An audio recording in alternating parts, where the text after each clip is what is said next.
tuganire ku mazi eh, mu buryo bw'abantu. Yego, yego, tuzi ko amazi ari aya ngaya tunywa, twoga, yego, dutekesha n'ibindi, akaba aboneka mu migezi, inzuzi, ibiyaga, inyanja n'ahandi henshi.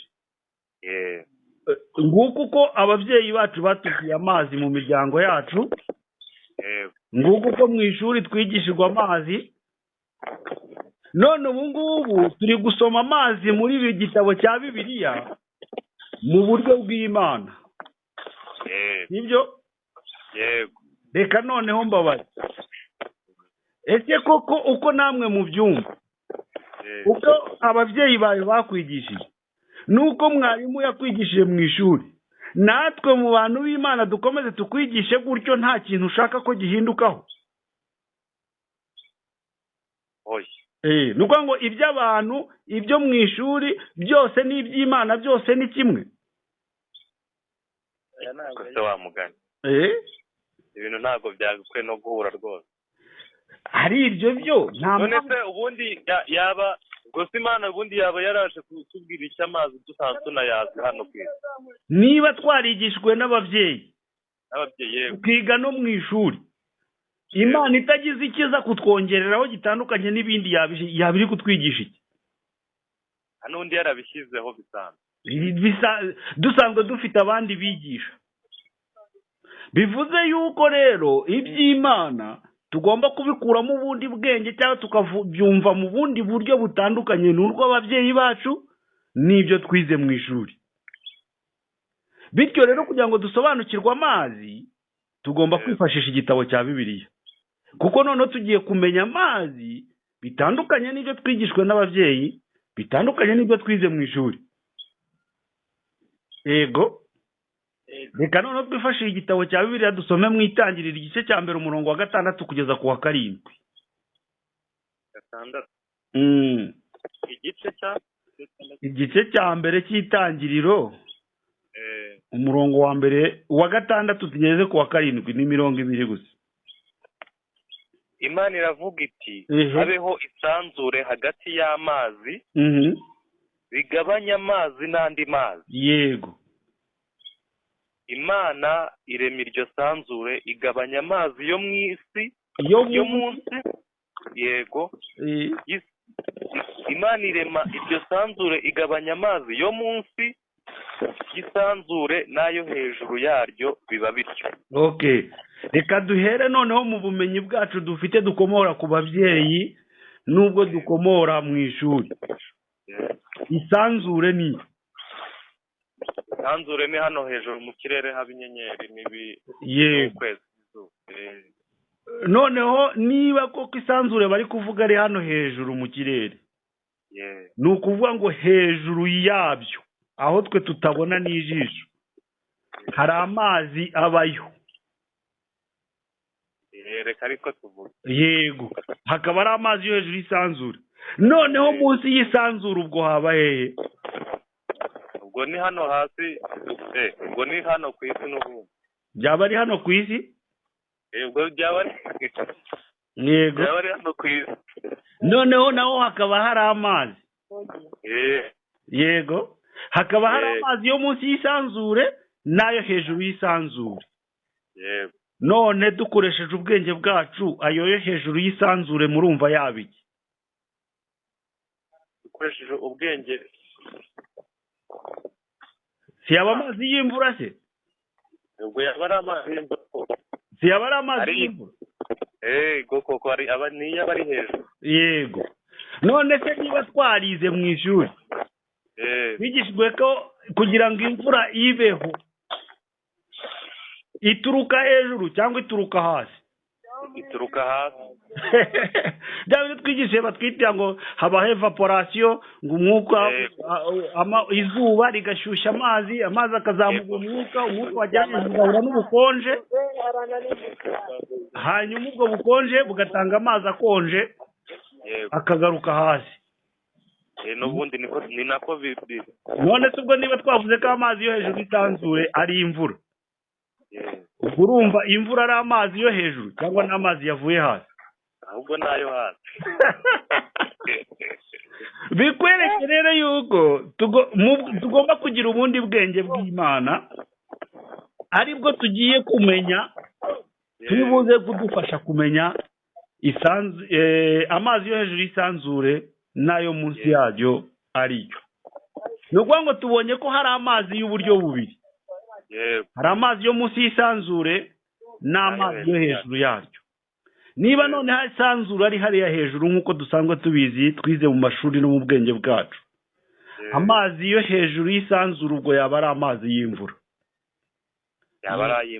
ariko noneho dukurikije uko twize uko imvura yikora, uraza gusanga nanone imvura ari amazi yaturutse hasi. yego, reka dusome muri Yohana noneho igice cya 4 umurongo wa 6 kugeza ku wa 15. Yohana igice cya 4 umurongo wa 6 kugeza ku wa 15. kandi aho hari iriba rya Yakobo. Aho hari iriba rya Yakobo. Yego. Kandi aho hari iriba rya Yakobo. Yego. Nuko Yesu ananijwe nuko yagenze cyane apfa kwicara. Yego. Kuri iryo riba. Yego. Hari nk'isaha 6. Yego. Umusamariyakazi aza kuvoma. Yego. Yesu aramubwira ati mpa utuzi ko kunywa. Yego. kuko abigishwa be bari bagiye mu mudugudu kugura ibyo kurya. Yego.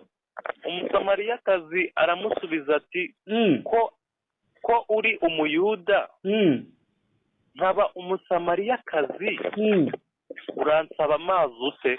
Yego. Icyatumye abaza atyo ni uko abayuda banenaga abasamariya. Yego. Yesu aramusubiza ati iyaba wari uzi impano y'Imana. Yego. Ukamenya n'ugusabye amazi uwo ari we. Yego. nawe uba umusabye nawe akaguha amazi y'ubugingo. Banza uhagarariye aho ngaho mbere yuko dukomeza. Tubonye yuko hari umusamariya wari uje kuvoma amazi. ni ukuvuga ngo amazi ntarayabona kuko yaraje ku iriba. afite n'ikivomesho. ariko Yesu amwiyenza aravuga ati mpa ku mazi yo kunywa. ari kumureba yuko ataravoma. Yego. Yesu aramushotora. ati mpa ku mazi yo kunywa. ni nk'uko umuntu yakubona ufite ikibido ugiye ku mugezi. ikibido arabibona ko kirimo ubusa. yarangiza akavuga ati mpa ku mazi yo kunywa. urumva ubwo bushotoranyi. arangije ataratindiganya umusamariya watangiye kumuzaniramo amacakubiri. ntabwo amubwiye ngo nta mazi mfite kuko ntaravoma. ahubwo wazanye amacakubiri. ahita atangira turansaba amazi utubundi. wowe ubundi uransaba amazi ute? ubundi ararinda musanga ngo uransaba amazi ute? arayafite. ariko abanje kuzana amacakubiri. wowe kuri umuyuda, yewe nkaba umusamariya, ni gute wansaba amazi? ariko we muri we yibwiraga ko ayafite, ariko kumbi Yesu ntabwo ari ayo ngayo ari gusaba. oya, n'umusamariyakazi tutabeshanye yari afite ikivomesho. nituza kumva ibiri bukurikireho, umusamariya araza kumubwira ngo naguha amazi nte wowe ko nta kivomesho ufite. yego. bishatse kuba ko umusamariya we yahise areba ku macakubiri y'imibanire y'abantu, atekereza ku byo Yesu amubajije. aha niko nashaka kugira ngo muhite mwumva. ni nacyo muzajya musanga ku bantu twitwa ngo tuzi Imana, dushaka Imana cyangwa turakurikira Imana. umuntu iyo mugiye kuganira abanza akakubaza ngo ariko wowe usengera he? yego koko. wowe uri uwo muri irihe torero? imbere y'uko tuganira ubundi uri wowe wahe yego ese ko tugiye kuganira mu byanditse mu gitabo cya bibiliya amadini n'amatorero ya gikirisitu ko akoresha igitabo cya bibiliya uragenda aho nsengera ngo bikungure iki gute bije bite se ubundi yego wowe ufite ubumenyi ku gitabo cya bibiliya nanjye ndabufite kuza kumenya ko ndi umudivantiste wowe ukaba umwadeperi biratwungura iki ku gitabo cya bibiliya umva imakire ngo ni ukugendana waziranye urumva ko abantu aho kugira ngo bite kuri ya mazi bose ngo bayahurireho bafite ibintu byabatandukanyije nibyo bari kubanza guha umwanya mbere yo gushaka amazi gushyira imbere yego kumva rero Yesu nawe uko yamubwiye ntitwari tugeze ku murongo wa 10 twari turangije uwa 10 dukomeze ku wa 11 yego undi ati databuja ko udafite icyo uvomesha yego n'iriba rikaba ari rirerire none se ayo mazi y'ubugingo wayakura he urumva we bamusabye amazi yanjye kuyatanga kandi afite n'ikivomesho atangiye kuza kureba undi kuza kubanza kwanariza mugenzi we ngo arebe ko nawe nta mazi afite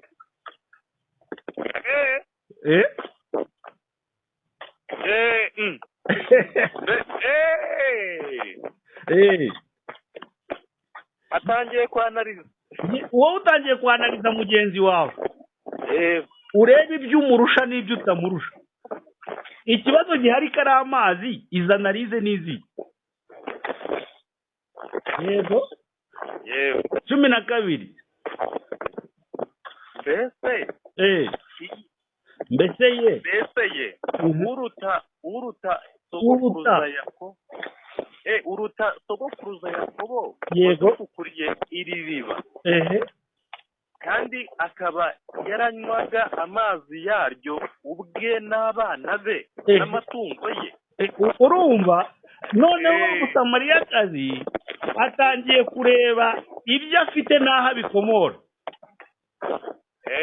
ntabwo arebye icyo adafite ngo agisabe bari bamusabye amazi waje kuvoma yo ku mugezi Yesu amubwiye ko afite ay'ubugingo ntabwo yagize amatsiko ngo abaze ati amazi y'ubugingo ni ayahe ko yewe narinze aya ngaya nanjye noneho wanyeretse nkamenya ayo mazi ko numva ntayinyazi atangiye kuvuga ati se bundi wowe uruta sogokuruza atangiye kumutakira we aho akomoka n'ibyo akomokaho byose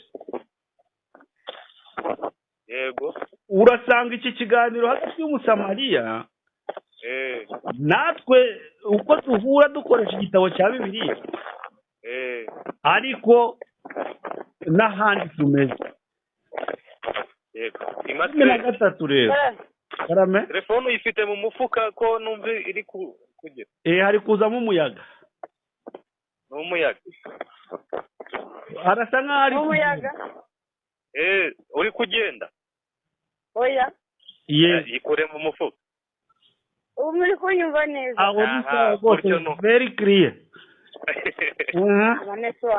twagiye kuri 13 Yesu aramusubiza ati umuntu wese unywa amazi aya mazi yego Yesu aramusubiza ati yego umuntu wese unywa aya mazi yego azongera kugira inyota yego 14 ariko unywa amazi nzamuha yego ntazagira inyota rwose iteka ryose yego ahubwo amazi nzamuha azamuhindukiramo isoko y'amazi adudubiza kugeza mu bugingo buhoraho amen 15 umugore aramubwira ati databuja mpa kuri ayo mazi ntazagira inyota kandi ntazagaruka kuvoma hano kuko ari kure amena urumva bya bintu byose by'amacakubiri byabanjije ntabwo byari ngombwa. yego icyo yari akeneye n'amazi kuko yari avuye mu rugo aje gushaka amazi, none habonetse andi mazi atarazi. ayo niyo yakabaye aha umwanya, ayo niyo yakabaye amenya, ayo ni nayo mazi atandukanye na ya yandi twigishijwe mu miryango, ayo ni nayo mazi atandukanyije n'ayo twigiye mu ishuri. yego ni nayo mazi atandukanye n'ariya y'iriya sanzure bari bari kutubwira. ni nayo mazi atandukanye n'ariya yo munsi y'isanzure n'ayo hejuru y'isanzure, nubwo biri buze kugirana isano kuko hariho amazi y'uburyo bubiri, hari amazi yo munsi y'isanzure n'ayo hejuru y'isanzure. nanone tubonye ko hari amazi y'umusamariya hakaba n'amazi ya Yesu. yego karame. ubwo bivuze ko yego urabona kuriya bajya kubatiza umuntu akajya kumwinika mu mazi, yego bivuze ko ntacyo byaba ntabwo turahagera. ntabwo turamasha kumenya gutandukanya ayo mazi yombi. nimutumara kumenya kubitandukanya uraza wowe ubwawe urahitamo igisubizo, ahubwo icyo kibazo ntigire buze kukikubaza. mukomeze imbere gato kuri icyo gice cya 4 ku murongo wa 22 tugeze ku wa 24. 22. dore mwebweho musenga icyo mutazi. yego ariko twebwe dusenga ibyo tuzi kuko agakiza kava mu Bayuda. yego ariko igihe kiraje ndetse kirasohoye ubwo abasenga by'ukuri basengera data mu mwuka no mu kuri. yego kuko data ashaka ko bene abo ari bo bamusenga. yego Imana ni umwuka. n'abayisenga bakwiriye kuyisengera mu mwuka no mu kuri. amena. ni ukuvuga ngo noneho Yesu yeruriye wa musamariyakazi aramubwira ibyo wari urimo, ibyo byose byo kwa Yakobo na sogokuruza wanyu mutangira amazi n'inka n'iki n'abana, ibyo mukwiye kubivamo. ahubwo ya telefone yongeye kuzamo umuyaga. Makire amanetiwaki. ariko hari aho iyo wowe uvuze bihita bigabanuka. ni ukuvuga ngo aramweruriye none aramubwira ati ibyo bintu byose mukora iyo ngiyo kwa Yakobo kuwo sogokuruza wanyu musangira amazi n'inka, n'iryo riba yabafukuriye. ibyo byose byatumye mwinjira mu gusenga ibyo mutazi. igihe rero ni iki ngiki mukwiye kubivamo. agakiza ntago kava mu Bayuda, ahubwo agakiza ni uko Imana ni umwuka, mugomba no kuyisenga mu mwuka no mu kuri. yego bivuze yuko niba Imana ari umwuka n'abayisenga bakayisengera mu mwuka no mu kuri, ni ukuvuga ngo n'iby'Imana nabyo biri mu mwuka. kumenya iby'Imana mu mwuka nibyo bitumenyesha ukuri. yego kuvuga ngo ibintu byose by'Imana dukwiye kubimenya mu mwuka, tukareka kubyumva mu bwenge bwacu cyangwa mu bwenge twize mu ishuri. icyo gihe nibwo tukabyumva mu mwuka, icyo gihe nibwo tuzaba turi kumva neza noneho iby'Imana. yego bivuze ngo abakibyumvira muri Bibiliya bino bavuga bakabyumvira hano mu mubiri bameze nka uriya musamariya igihe yari agiye kuvomera kuri ririya riba, akiryita irya Yakobo. yego ni ukuvuga ngo bivuze yuko mu buryo bwo mu mwuka amazi bisobanuye inyigisho. yego ni ukuvuga ngo icyitwa amazi mu gitabo cya Bibiliya ni inyigisho. yego noneho amazi yo ku iriba rya Yakobo cyangwa amazi y'umusamariya ni inyigisho zo mu buryo bwo mu mubiri yego cyangwa ni inyigisho umuntu yigishwa ari gusoma muri bibiliya akabyumva nk'uko ubwenge bwe bubasha kubyumva. Yego, ayo niyo y'amazi umusamariya yari agiye kuvoma. Bishatse kuvuga ngo uyu mugore w'umusamariyakazi n'impamvu ari kwitwa umugore nuko yari umwigishwa. Ntabwo yari agiye kuvoma ku mugezi nk'uko wajya kuvoma kuri cya kiyaga cya Cyohoha, ahubwo yari agiye kwigishwa inyigisho zo mu buryo bwo mu mubiri, ari kwigishwa n'abantu nk'uko bo babyumva mu bwenge bwabo. niyo mpamvu ari umugore. Niyo mpamvu ari umugore. Wasanga yari mu buryo bw'umubiri, wasanga yari n'umugabo. Mu buryo bw'umubiri wasanga yari Adolphe cyangwa Ruberi cyangwa Ntwari. Yego. Ubwo umuntu yitwa umugore. Umugore se si wa wundi uri kuyoborwa? Siyo mpamvu uzasanga umugabo mu rugo ari we uyobora urugo? Yego. Umugore si we uri kuyoborwa? Yego. Niyo mpamvu bakoresheje umusamariyakazi. Ni ukuvuga se Yesu yari yicaye nta basamariya bahanyuraga? Bari bahari. Kuki se yavuganye n'umusamariyakazi? Ni uyoborwa. Ni wa wundi uri kuyoborwa, wa wundi uje gushaka amazi. Araje aravuga ati nyamara wowe wivunika ujya gushaka izo nyigisho, nanjye hari izindi nyigisho mfite, kandi uwigishijwe inyigisho zanjye arazimenya akagenda ntabwo yongera kugaruka tugeze igihe tugatandukana. Yego. Yego. Nabo bamaze kumenya. Ariko nujya kureba abandi bari kwigishwa inyigisho zo mu buryo bwo mu mubiri, bazahora biga, umugore azahora ari umugore nta gihe azaba umugabo. Niyo mpamvu Yesu yavuze ngo muzaba abagabo bo kumpamya. Yego. Dufate urugero niba uri kujya ku kiliziya. Padiri yaragiye ariga, agera ku gihe abona diporome, anahabwa kuba padiri. Ubwo yahise ahabwa inshingano zo kuza kukwigisha. None se ko tutaregera tubona bafata umunsi bakavuga ngo ikiliziya cyo kuri uyu munsi abahigira barangije bagiye kugaradiwetinga, nabo bagiye bahinduka abapadiri, nabo bahinduke abapadiri. Pasiteri ku itorero runaka iryo ari ryo ryose yaragiye yiga teoloji, ararangiza ahabwa diporome. Ni ukuvuga ko nawe agiye kwigisha.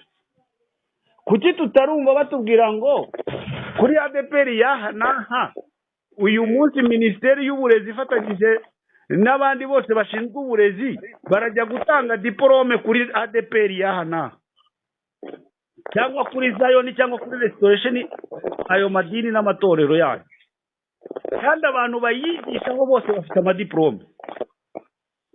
Bivuze yuko umugore umusamariyakazi wa hariya azahora ajya kuvoma igihe cyose kugeza apfuye.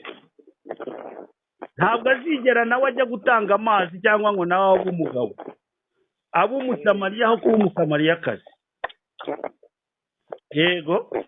Bishatse kuvuga yuko amazi y'umusamariya ni inyigisho umuntu yigishwa ubuzima bwe bwose ntazigera ahinduka, akazahora yigishwa. Ni ukuvuga ngo ni inyigisho zateguwe kandi zikigishwa nk'uko umuntu asoma Bibiliya akayumva, akabyumva nk'uko ubwenge bwe bushobora kubyakira cyangwa kubishyikira, nawe akaba ari ukabyigisha. Bavuga ko batiza umuntu mu mazi, ukagenda ugafata amazi y'ikidendezi ukamurohamo, kubera ko wasomye muri dictionnaire y'Igifaransa bakakubwira ngo batize se prolonger quelque daro emuye. Mbese umubiri we wose ukuzura amazi. Yego. Ariko nidusoma muri Yeremiya igice cya 2 ku murongo wa 22 twumva uko batubwira. igice cya kabiri umurongo wa 22 aravuga ngo yego kuko naho wakwiyuhagiza shura yego ukagira n'isabune nyinshi yego ariko imbere yanjye ibyaha byawe byaraguhindanije. haleluya. Umuntu niyo wamwuhagira amazi gute, ariko niyo aba ari amazi y'umusamariya yo ku iriba rya Yakobo ntabwo azigera ahindukaho n'icyaha na kimwe. Ntari bivuze ngo niyo mpamvu tubatizwa ngo twabatijwe no mu mazi menshi. Yego. Ariko ubusambanyi ukabugumana. Yego. Umujinya ukagumana, kamere ikaguma ari ya yindi, ntugire icyo uhinduka. Ntugire icyo uhinduka. Niyo mpamvu ngo niyo wakuhagizwa shuri. Ubwo ni umugezi nyine yari abonye w'amazi menshi meza. Yego. Ukwiriye isabune ngo nyinshi. Yego. Imbere yanjye ngo uzakora uri umunyabyaha. Ni ukuvuga ngo kubatiza umuntu cyangwa gushyira umuntu mu mazi ni ukugira ngo atandukane n'ibyaha, ni ukugira ngo ya mazi amwozeho ibyaha. Yego. Aya mazi rero, aya mazi y'umusamariya yajya agiye kuvoma akazajya ahora aza kuvoma, ntabwo akuraho ibyaha, ntabwo ahindura umuntu, ahubwo ahora aza kuvoma. nta nubwo amara inyota. Niyo mpamvu inyota dufite ni ugutandukana n'icyaha. Ariko si igihe cyose tumaze twigishwa, igihe cyose tumaze tujya kuvoma ku iriba rya Yakobo, inyota yarashize. Inyota ntigeze ishira. Ntabwo yigeze ishira. Wari uvuze ngo inyota niyo umuntu afite niyo gutandukana n'icyaha. Yego. Akaba uwera nawe akakirwa mu bwami bw'Imana. Yego. Ntabwo yigeze ishira. Ntabwo inyota yigeze ishira igihe twigishiriza. Yego. Niyo mpamvu batubwira ngo umuntu angacyambaye umubiri ngo bahise babyoroshya babonye yanze gushira. Yego. Bahita bavuga ati umuntu acyambaye umubiri ntabwo bishoboka. Ariko Pawulo nawe araza arababwira mu Baroma mu gice cya 12 ku murongo wa mbere, arababwira ngo mutange imibiri yanyu. Mutange imibiri yanyu. Ibi bitambo bizima bishimwa, ariko kuyikorera gukwiriye. Yongera akavuga se ngo ngerageza gukora ibyiza ibi bikantanga imbere. Nibyo ari kuvuga, kubera yuko iyo uri kwigisha itegeko ushyizeho nawe ugomba kuryubahiriza. Ni ukuvuga ngo ikibi kigaragazwa n'itegeko. Ntabwo rero nakubwira ngo ntugasambane kandi igihe nkisambana. Niko kuvuga ngo ibi bintange ngerageza gukora ibyiza bikananga. Yari ari kubwira abantu ati mwebwe ibyo mwigishwe ntabwo mubigenderamo, ariko nanjye numva nifuza kuba namera nkamwe, kubera yuko ibyo bibi mukora biraryoha, ariko kubera itegeko nanjye rintanga imbere. Aka kantu gasubiremo Batista kumva. Nuvuga ngo nshaka gukora ibyiza, ibibi bikantamba imbere. Ikitwa ikibi Pawulo ari kuvuga ni itegeko. Ni itegeko. Yego. Itegeko niryo rikutubuza gukora icyo dushaka. Yego. Ni ukuvuga ngo rero waba uri umuntu w'Imana, waba uri umwigishwa, twese turarebwa n'itegeko.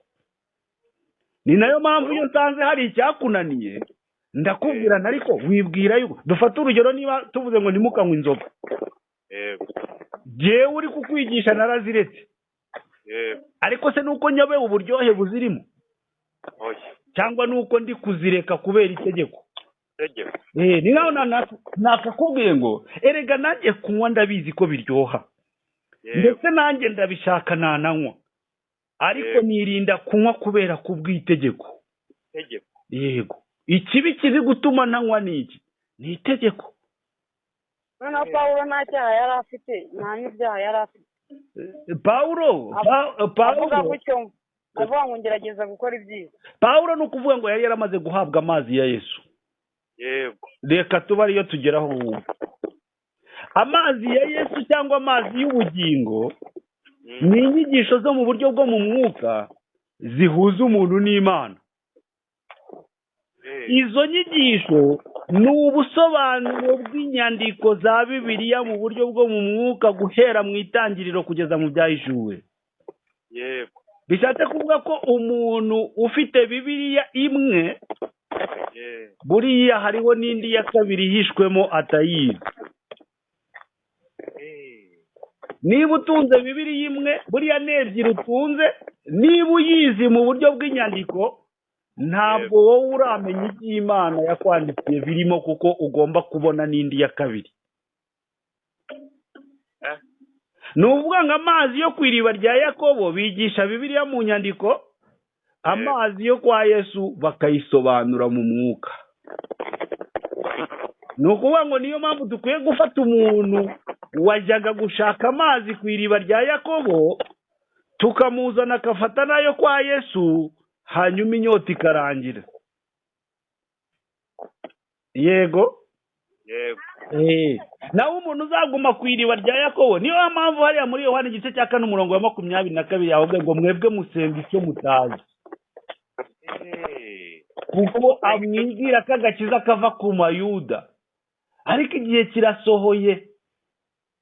Yego ubwo mutazaba mugisengera data kuri uriya musozi ni Yerusalemu ye, kubera ko data yifuza ko bamusengera mu mwuka no mu kuri. Yego mu mwuka ni hehe? Ni mu nyigisho zo mu buryo bwo mu mwuka. Mu kuri rero ni ukwimenyaho bya bibi Imana idashaka kubigira ugatandukana nabyo. wowe ubwawe ukibwiza ukuri, wowe ubwawe ugatora mu kuri. ukuri ni nabwo uba wizeye, kubera ko wizeye rya jambo rya Kristo kwa kundi twabivugaga.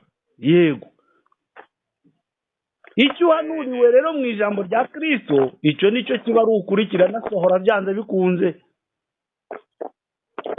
Niyo mpamvu twabonye amazi y'uburyo bubiri: amazi yo hejuru y'isanzure niyo mazi ya Yesu, niyo mazi y'ubugingo, niyo mazi atandukanya umuntu n'icyaha, niyo mazi atuma umuntu ahura n'Imana.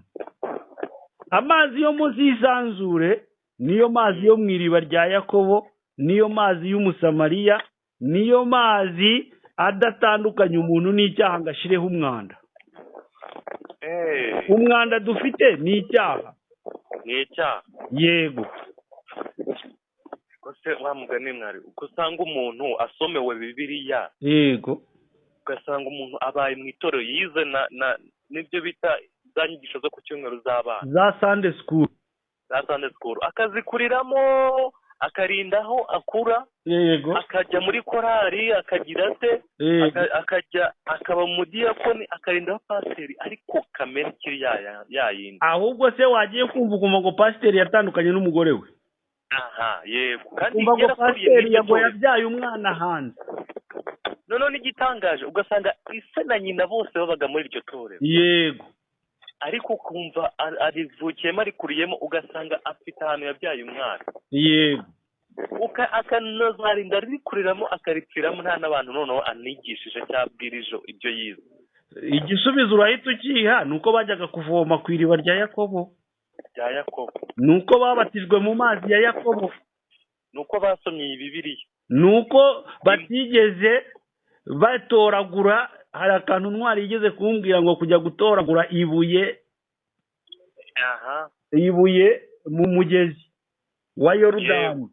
Ni ukuvuga ngo uri kugenda mu mazi ya Yorodani, ariko ntabwo wigeze ukuramo ibuye rizakubera urwibutso numara kugera mu gihugu cy'isezerano. Ni ukuvuga ngo nta bumenyi wigeze ukuramo buzahora bukuranga yuko wowe watandukanye n'ikibi. Ngiryo ryabuye tugomba gukura mu mazi. Ngiryo ryabuye ryishe Goliyati. Bari mukubita rimwe mu gahanga yitura hasi. Ni ukuvuga ngo iyo umaze guhara n'amazi ya Yesu ugahura n'ayo afite y'umusamariya, ikintu umusamariya azashyira imbere ni amatiku n'amacakubiri. Hari wowe usengera none se imana ibaho urashaka kutubwira ko noneho Yesu ataducunguye urashaka kutubwira ko amaraso ya Kristo atatumenewe twese urashaka kutubwira ko noneho ijuru rikorerwa urashaka kutubwira ko noneho ayo macakubiri n'ay'abantu bibereyemo aho kugira ngo bashake amazi amara inyota yego mwari igenda byumva cyane yego cyane pe cyane ndetse cyane reka dukomeze muze kubaza ikibazo nyuma nibyo byiza niba amazi ari inyigisho rero yego tubanze dusome noneho muri Yohana 7:37 na 38 Yohana 7 37 aravuga ngo yego hari umutwe w'amagambo uvuga ngo imigezi y'amazi y'ubugingo ni ukuvuga ngo wa muntu wanyoye amazi ya Yesu muri we hatangira kubamo amasoko yego imigezi y'amazi y'ubugingo ikajya ihora ivubura yego nuko umunsi uheruka w'iyo minsi mikuru ari wo munsi uruta iyindi Yesu arahagarara avuga cyane ati umuntu nagira inyota azahondi banza uhagarikira aho ngaho umuntu nagira inyota aze kwa Yesu anywe yego bishatse kuvuga ko Yesu yagendanaga ibibido by'amazi Yesu yagendanaga ibibido by'amazi bishatse kuvuga iki bishatse kuvuga ko bazaza akabigisha umuntu nashaka kwiga nasangiye Yesu amwigishe agira inyigisho nk'iza Yesu za Yesu y'amazi amanyota Yesu nta nyota agira niwe mazi bivuze ngo umuntu nagira inyota azahondi bivuze ngo azajya aza Yesu anywe kuri Yesu kunywa kuri Yesu ni ukumwigisha akagira nk'ibyo Yesu afite dufashe urugero rworoshye mwari mwigeze muvuza ko muri buze kumpamagara none se nimumpamagaye nitwiza amasaha arenga 2 Yesu we ntago ajya aba bizi ufite inyota wese yaje aranywa igihe ashakiye nuko ashakiye aranywa yego ubwo hari ushobora kwita uvuga ngo ubwo se ngo wiyise Yesu oya Yesu turi kuvuga ni y'amazi y'ubugingo n'iza nyigisho zo mu buryo bwo mu mwuka uzishatse igihe ashakiye akanywa ntabwo igikama ntabwo iyo isoko igikama ntabwo isoko igikama kubera ko muri wa muntu uri kwigisha harimo imigezi y'amazi y'ubugingo niyo wasanga umuntu yicuye icyo wamubaza cyose agomba kukiguha mu mwuka pana mu mubiri umuntu utanga mu mubiri amasoko agera hagakama yego ni ukuri koko mwari irindi niba wigize kuvuga yego ngo nagiraga inyota ngo nkajya ku mariba y'iyi si yego ngo najya kunywa ako kanya ngo igahera kwigahita ikama yego amariba yo mw'isi iyo arakama yajyaga kunywa ngo amariba agahita akama ariko Yesu we ngamugezeho sinzi ukuntu bikomeza wumva ko asobanura ko yageraga kuri Yesu akabona amazi yo kunywa ngayo rero amazi y'ubugingo umuntu wamaze kunywa ku mazi y'ubugingo imigezi ntigikama yego 38 yego kadukomeze yego unyizera yego imigezi y'amazi y'ubugingo izatemba iva mu nda ye yego nk'uko ibyanditswe bivuga ngaho se twese uko turi hano ntabwo twizeye Yesu ntitwakiriye Yesu nk'umwami n'umukiza yego twaramwizeye imigezi y'amazi y'ubugingo se ubaho mugenda hose igenda itemba iva mu nda zanyu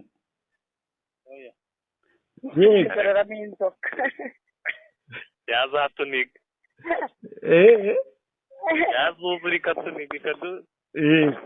Urumva rero inda bari kuvuga nayo iraza guhinduka ntabwo iri bube ingiyi iyo dushyira ibijumba n'ibishyimbo.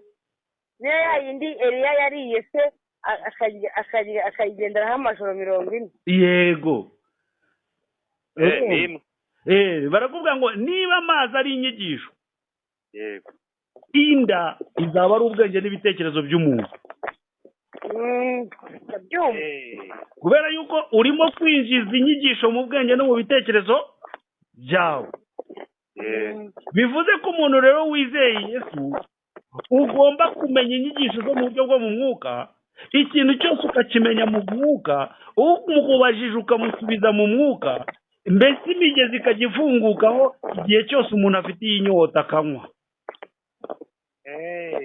Izo rero nizo nyigisho za Yesu, ni naryo jambo ry'Imana. Urumva ijambo ry'Imana cyane ni amazi y'ubugingo, ntabwo ari inyandiko. Yego, niyo mpamvu rero nubona umuntu iyo tumaranye nibura amezi 3, mba mpamya ntashidikanya ko na pasiteri aho wasengeraga aba atinya kwicarana nawe, kubera yuko ikibazo kimwe cyonyine wamubaza bahita baguca mu itorero. Urugero usanze pasiteri avuye kubatiza abantu, arangiza ukamusomera mu Bakorinto ba 2 igice cya 4 ku murongo wa 16, barakubwira ngo nk'uko umuntu wacu w'inyuma asaza, ariko umuntu wacu w'imbere ahora ahinduka mushya uko bukeye. None ukamubaza ati se pasiteri muvuye kubatiza, mwabatije umuntu w'inyuma cyangwa mwabatije uw'imbere? Azakubwira gute? Ko twabatije uw'inyuma. Azabanza acanganyikirwe kwanza. Mbere na mbere azabanza yibaze se cyabimbaje. Nta nubwo yarazi ko umuntu umwe agizwe n'abantu babiri. Nuko uvugaze niba batije uw'inyuma, uw'imbere wazabatizwa ryari? Kandi uyu muntu w'inyuma igihe uyu muntu w'inyuma icyo akora cyose aba akibwirijwe n'uw'imbere. None se pasiteri ntabwo ubona ko mwakabaye mubatiza uw'imbere hanyuma uw'inyuma we karengana? Nta n'icyazo. Urumva utazanye ibibazo mu itorero? rero tuvuga ko ari ikimenyetso cy'uko Yesu ngo yabatijwe. Yego. Hanyuma tukavuga tuti uko biri ubwo turabizi ko n'ubundi kwinikwara mu mazi ibyo bikuraho icyaha. Yego. Ariko noneho kugira ngo tubikorera kuvuga ngo ni ikimenyetso. Yego. cy'uko Yesu Kristo nawe yabatijwe mu mazi menshi. Hanyuma kubatiza wundi w'imbere ni inyigisho z'umuntu, niko njye mbitekereza. Yego. Ni inyigisho z'umuntu bagenda bamwigisha bamubwira, hanyuma ukabatizwa muri kwa kundi uhinduka mu mikorere, mu mitekerereze, mu byo wakoraga, karagiteri zawe zikagenda zihinduka. Njye numva uko nguko ari kububatijwe bya nyabyo. Hanyuma uriya w'inyuma we ni ikimenyetso cy'uko Yesu Kristo nawe yabatijwe mu mazi menshi. Nuko mbitekereza njye kwimaki. None ukambwira ko ubundi noneho dushake kubatiza bisobanuye iki? Kubatiza nyine kuvuka bundi bushya. Ni ukuvuka bundi bushya. Noneho se wa muntu twashyize mu mazi, niba kubatiza umuntu mu mazi ari ukuvuka bundi bushya, wa muntu washyize mu mazi yavuyemo yabaye mushya kuki? Ni iki cye cyabaye gishya? Niba ugiye kongera no kujya umwigisha akaba ari bwo ahindura ibikorwa. None se umutima wari kirengera nkabaza. Yego. Uko tubatiza. Yego. Tubwira ko no umurage bifata nk'umurage. Yego. Kubera ko na Yesu ubwe yabatijwe na Yohana. Yego. Kandi amubatiza mu mazi menshi. Yego. Mbese ko tuvuga ko tubatizwa kugira ngo dukizwe icyaha cy'inkomoko n'ibindi byaha byacu tuba twarakoze byite. yesu nawe yari yarakoze ibihe byaha kugira ngo abatizwe. yego ko twumva kubatizwa ari ukugira ngo dukizwe iki cyaha cy'inkomoko n'ibyaha byacu igihe twakoze. urakoze cyane. niyo mpamvu nababwiye ko niba turimo kwiga amazi byanze bikunze biraza gukora no ku mubatizo. mudusomere muri Yohana igice cya mbere umurongo wa 29. ihangana turacyari abasamariya. ni ngombwa mugomba guhura na Yesu rero mukanywa no ku mazi. turacyari abasamariya urihangana. Yohana igice cya mbere umurongo wa 29 kugeza kuri 34. aravuga ngo yego duhane dusoma umutwe w'amagambo. yego Yohana yita Yesu umwana w'intama w'Imana. yego bukeye bwaho abona Yesu aza aho ari. aravuga ati nguyu umwana w'intama w'Imana ukuraho ibyaha by'abari mu isi. banza uhagarikeho gakeya. abantu bari barabatijwe mu mazi na Yohana umubatiza bari baratandukanye n'ibyaha. ni ukuvuga ngo umubatizo wo mu mazi wa Yohana ntabwo ukuraho ibyaha. na Yohana wabashyiragamo we yifuzaga yuko batandukana n'ibyaha. ariyo mpamvu yahise abarangira. yego koko nibyo. ati none na Yohana mwebwe mwaraje mbabatiza mu mazi ariko noneho icyo twari tugamije ni uko mukurwaho ibyaha dore uwubikuraho yaje. niyo mpamvu havuze ngo bukeye bwaho abona Yesu aza ahari. yego aravuga ati nguyu umwana w'intama w'Imana ukuraho ibyaha by'abari mu isi. yego bivuze ngo na Yohana yarabatizaga yifuza ko n'ibyaha byabo byanababaho. yego nawe yari abizi neza ko icyo ari gukora ari ukubategura kugira ngo azabashyikirize undi ukora umubatizo w'ukuri. noneho yesu ndabyumva cyane. yego ni ukuvuga ngo rero Yesu bishatse kuvuga ko Yesu ataje kubatizwa na Yohana, ahubwo yari aje kugira ngo Yohana amutangarize ba bandi yabatije baba ari we basanga amwerekane. ntabwo yari aje kubatizwa, yari aje kugira ngo yerekanwe. komeza urabyumva. uyu ni we navuze nti nyuma yanjye hazaza umugabo unduta ubukuru kuko yahozeho ntabaho. icyakora sinari muzi. yego icyakora sinari muzi. yego ariko kugira ngo yerekwe Abisiraheli nicyo cyatumye nza mbatirisha amazi. Yesu yaje kwa Yohana kubatizwa? oya. yaje kugira ute? kugira ngo yerekwe Abisiraheli, kubera ko ari we wagombaga gukuraho abantu ibyaha. none uyu munsi umuntu uri kukubwira ngo ugiye kubatizwa nk'uko Yesu yabatijwe ubwo afite ubwenge buzima? reka Yohana yabatizaga Yesu kugira ngo yerekwe Abisiraheli. ni ukuvuga ngo Yesu yaje kwa Yohana kugira ngo yinjire muri ariya mazi ayafunge. umurimo wa Yohana uba uhagaze abantu basange Yesu, kuko icyari kigamijwe nuko abantu batandukana n'ibyaha. yego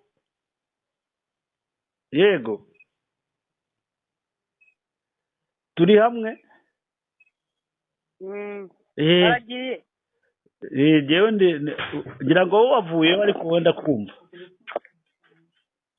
ni ukuvuga rero ntazagire umuntu. ni ukuvuga ngo icyatumye Yohana umubatiza ajya kureba Yesu kuri Yorodani ari ukugira ngo amutangarize Abayisiraheli. abayisiraheli hari akantu karimo kuzanamo ijwi namwe muri kukumva amanetiwake kari kuduhera ukuntu yego amanetiwake ni ukuvuga ngo Yesu ntabwo yagiye kubatizwa ahubwo yagiye kugira ngo Yohana umubatiza we arangize umurimo we wo kugira ngo abantu bamenye Yesu.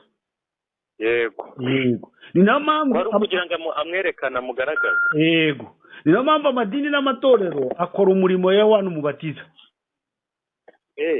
Bakabaye rero abo bamaze gutegura bagenda bakabashakira mwarimu wo mu itorero rya Yesu Kristo akaza akabigisha.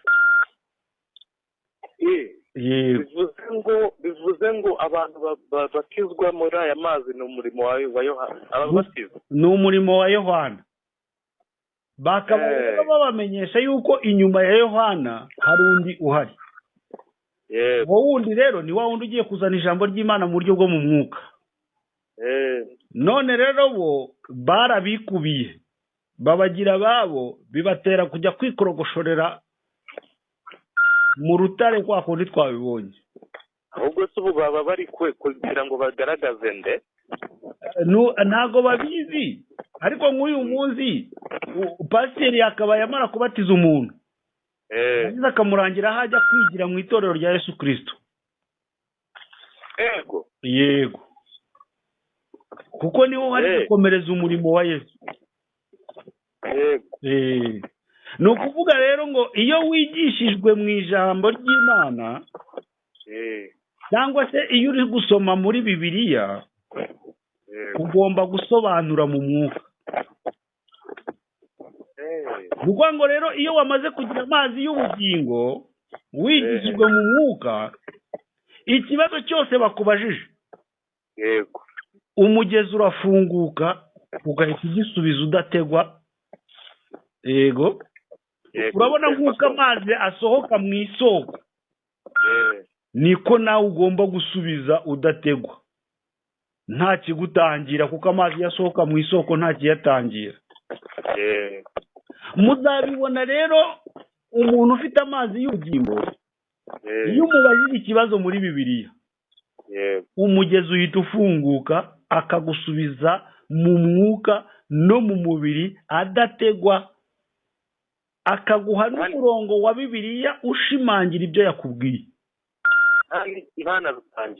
Nguwo umuntu ufite rero amazi y'ubugingo nguko kudugiza. Mu gihe abandi babaza ko watanyoteze ariko wigira hesha. Yego cyangwa usengera. Usanga umuntu ufite amazi yo mu iriba rya Yakobo cyangwa se amazi yo mu Samariya umubaza ikibazo cyo muri Bibiliya akagusubiza ariko yatanga umurongo wa Bibiliya ugasanga udahamanya neza n'ibyo yasobanuraga ugasanga warashaka kubisobanuza amajeste akwemeza. Yego y'ibisanzwe bibaho. Yego niyo mpamvu rero Yesu Yohana umubatiza we yari yarabisobanuye neza ko atari we muntu watumwe kubatiza ahubwo dusome muri Matayo igice cya 3:11. Matayo 3:11.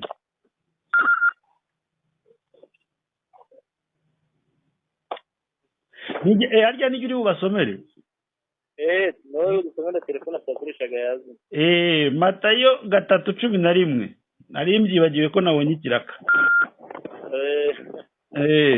Matayo 3:11 haravuga ngo yeweho ndababatirisha amazi ngo mwihane ariko uzaza hanyuma yanjye andusha ubushobozi ntibikwiriye no kumutwaza inkweto niwe uzabatirisha umwuka wera n'umuriro. Yego bivuze ko Yohana yarimo gutegura inzira nk'uko byanditse muri Bibiliya nanone byanditse. Yego bikanavuga nanone ko Yohana yabatizaga mu mazi bivuze ko yigishaga abantu mu buryo bwo mu mubiri. Yego nuko ngo kubatiza mu mazi ya Yohana bivuze ko ntabwo twe tubyumva mu mubiri ngo nyine ngo yari afite nkane yaremye yorodani, ibyo twita yorodani. kubafata ukabashyira mu mazi aya ngaya nk'ayo bavoma ku mugezi, ni nka kwa kundi wigishijwe amazi mu rugo cyangwa mu ishuri. Nta bwenge bw'Imana burimo. Yego.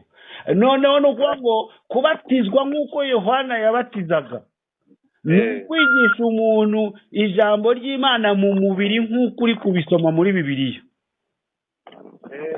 niyo mpamvu Yohana avuze ngo genda abatiza kugira amazi menshi, ariko ugiye kuza azabatiza mu izina, azababatirisha mu mwuka no mu muriro. Ni ukuvuga ngo rero kubatiza mu mwuka ni ugusobanura ibyo uri gusoma mu mwuka. Hanyuma kubatiza umuntu mu muriro ni ukuba amaze gutungana, Imana ubwayo ikaza kumushyiramo umwuka wayo. Umwuka w'Imana ni wo muriro. Bivuze ngo ariko n'umubatizo wa Yohana urakenewe. N'umubatizo wa Yohana urakenewe. Ukenewe kubera iki? Kugira ngo abantu bakorerwaho bya bimenyetso biberekana mu bandi bantu ko biyemeje kujya gukurikira Imana. Kuko kugira ngo umuntu ajye kwemera, dufate urugero, urundi rugero rworoshye rwo kubatiza umuntu mu mazi ya Yohana. Ni ukujya gutera umuntu Dawudi. Ukagenda ukamwereka ibyo arimo katari byo. Kugira ngo akwizere rero wakabaye umukoreraho ibimenyetso. Ibyo bimenyetso bikaba ikimenyetso y'uko yakwizeye. Yamara kwizera ukamuzanira Yesu. Yesu akamubatiza mu mwuka. Mu mwuka ni ukumusobanurira bya bindi wamwijeje, noneho mu buryo bwo mu mwuka. Icyo gihe nibwo aba ari kwezwa. Icyo gihe nibwo haba ari kubatizwa wa muntu we w'imbere. Yamara kubatizwa imbere n'inyuma, ukamushyikiriza Imana atunganye. Yego. Yamara kuba atunganye, noneho ukabona Imana y'ubwayo ikamwihera umwuka. Uwo mwuka ni wo muriro, kuko Imana yacu ni umuriro. Yego. Amadini n'amatorero rero, amadini n'amatorero akora umurimo Yohana. Yego. Itorero rya Yesu Kristo rigakora umurimo wa Yesu. Hanyuma byasozwa umuntu agashyikirizwa Imana ikamehera umwuka wera w'ukuri, ari wo witwa umuriro. Bivuze ngo umuntu araza akabatizwa mu mazi ariko kwiga. Yego. Hanyuma akabona n'undi mwarimu akamubatiza mu mwuka ariko kwigishwa inyigisho zo mu mwuka. Yego. Bivuze ngo arabanza akamubatiza mu mazi ya Yohana ariko kwigishwa Bibiliya. Ariko kwigishwa Bibiliya mu mubiri. Mu mubiri. Yego. Noneho abo bantu bo mu mubiri, kubera yuko ugomba kugaragariza n'abantu ko hari igikorwa watangiye, ho bakabaye bagushyira no mu mazi bisanzwe. Kubera ko nibyo bakwigisha n'ubundi bari kubikora bakurikije uko babyumva mu bwenge bwabo. Yego. Hanyuma barangiza bakakuzanira Yohana, bakakuzanira Yesu. Yesu akajya gusobanurira bya bindi bakubwiraga mu mubiri. Yego. Noneho warangiza Imana y'ubwayo ikaguha umwuka. Ari byo Ntwari yigeze kuvuga ngo inkuge ya Nowa. Yego. Ni ukuvuga ngo Nowa yabajije inkuge ayishyiramo ibice bitatu. Icyo hasi, icyo hagati n'icyo hejuru. Hanyuma icyo hasi cyajyagamo inyamaswa. Icyo hagati kikajyamo abantu. Icyo hejuru kikajyamo inyoni. Yego. Tekereza nawe ibyo byumba byose byaranganaga. Fata inyamaswa zose zo ku isi, ikigabo n'ikigore, uzishyire muri cya cyumba kimwe cyo hasi. Hanyuma nurangiza icyumba cyo hagati ugishyiremo abantu 8 gusa. Hanyuma icyo hejuru gishyiremo inyoni. None niba inyamaswa bari kuvuga ari izi ngizi tuzi, yego, intare yabana n'isha kereka byarageze mu ijuru. Ijuru biheze ko byari biri mu nkuge ya Nowa.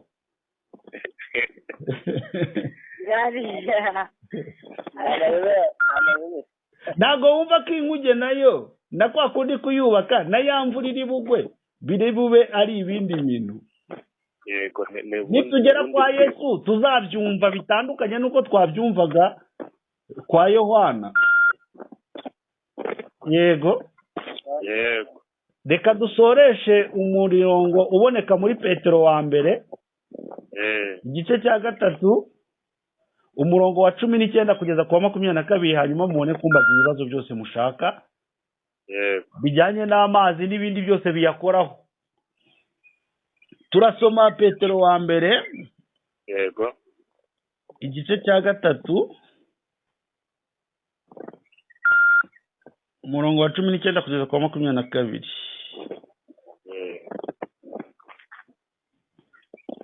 Aravuga ngo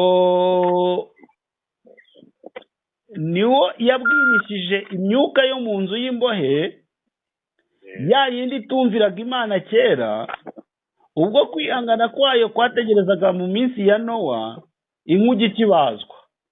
Muri bo bake bararokotse ndetse n'8 bakijwe n'amazi. Na n'ubu amazi niyo akibakiza namwe mu buryo bw'igishushanyo cyo kubatizwa. Icyakora cy'usuka kuraho ico ryo ku mubiri, ahubwo ni isezerano ry'umutima uticira urubanza ribakirisha kuzuka kwa Yesu Kristo, uri iburyo bw'Imana, kuko yagiye mu ijuru amaze guhabwa gutwara abamarayika n'abafite ubutware n'imbaraga.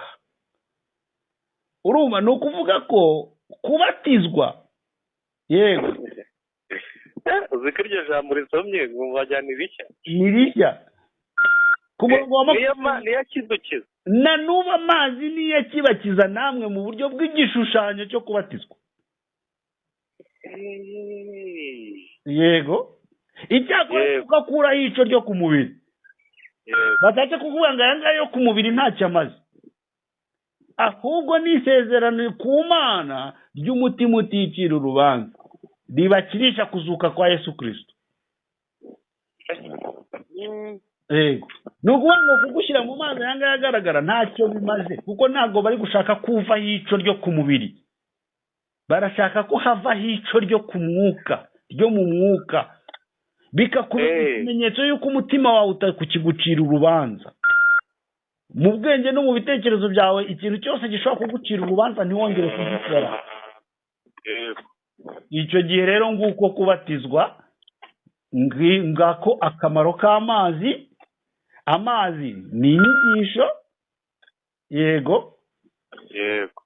Ni ukuvuga ngo amazi n'ubu niyo adukiza mu gishushanyo cyo kubatizwa. Ntakuraho imbyiro zo ku mubiri, ahubwo ni ikimenyetso cy'umutima uticira urubanza. Bivuze ko umuntu agomba kwigishwa kugeza ku rugero icyo agiye gukora cyose yisuzuma yasanga kiriho urubanza akakireka. Yego. Nguko kubatizwa imbere n'inyuma. Twumve yuko rero nk'uko umuntu agizwe n'abantu babiri, umuntu uri gushyira abantu mu mazi ni ukubigisha mu buryo bwo mu mubiri. Umuntu nawe uri wo kwigisha mu mwuka nawe ari gutanga amazi ya Yesu ariyo y'ubugingo. Hanyuma bigasubiza Imana ubwayo nayo ikwibatirije mu mwuka wera, ikaguha umwuka wayo ukabicyaho umugisha, kubera yuko uri mushya hano ku isi, mu izina rya Yesu Kristo umwami wacu. Amen. Amen.